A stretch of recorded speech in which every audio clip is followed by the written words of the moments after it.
Hey, what's going on, guys? Inky Johnson here, man. Hope all is well. Welcome to another episode of Sudden Change. First and foremost, I just want to thank you guys for your time. I greatly appreciate it. But I want to start us off with a quote by the late, great Dr. Maya Angelou that says, "People may forget what we do, people may forget what we say, but people will never forget how we make them feel."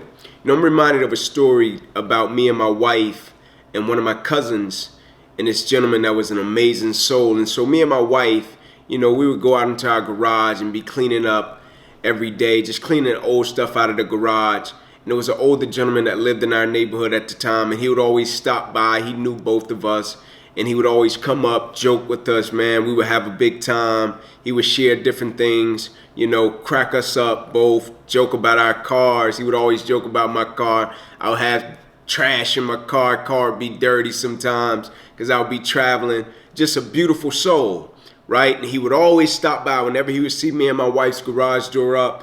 And one day he stopped by, cracked a couple of jokes with us, and I'll never forget, he told us that he had been diagnosed with stage 4 cancer, right? Not that day, but he had been diagnosed with cancer.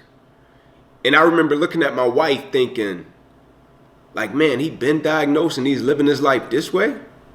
Like, he been making us laugh every time he see us in the garage. Like, he been living his life this way? Like, he been like sudden change, right? He got diagnosed with stage 4 cancer. It don't get no realer than that, right? And he continued to operate within a beautiful spirit.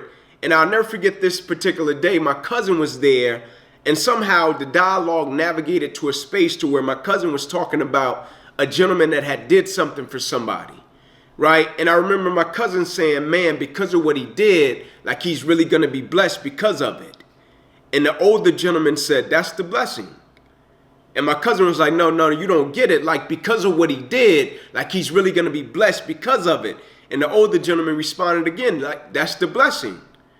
And my cousin kind of looked at him with a look of confusion and said to him, like, can you elaborate?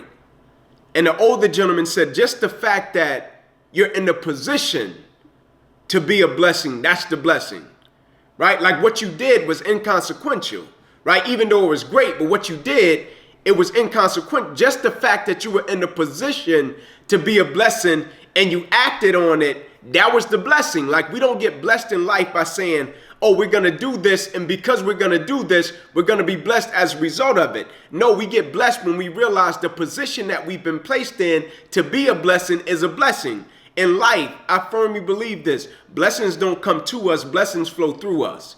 And so the next time you find yourself in a position to be a blessing, don't think about the culmination of the situation and say, man, when I do this, I'm really going to be blessed as a result of it. Think of it in terms of, man, I've been placed in a wonderful position to be a blessing, and that's the blessing.